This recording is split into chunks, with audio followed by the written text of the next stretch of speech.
నమస్కారం ఘంటారావానికి స్వాగతం. ముందుగా ప్రధాన అంశాలు.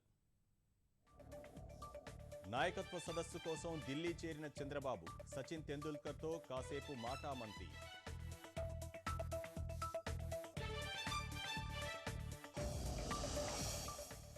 సీఎంకు ప్రతిపక్ష నేత జగన్ బహిరంగ లేఖ, ఆరోగ్యశ్రీ సహా సంక్షేమ పథకాల అమలుపై విమర్శలు.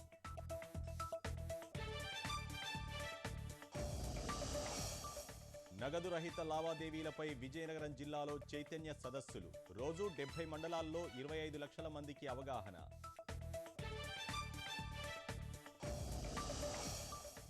రాజ్కోట్లో శృతిమించిన అభిమానం, గాయకుడిపై 2000 నోట్ల వర్షం.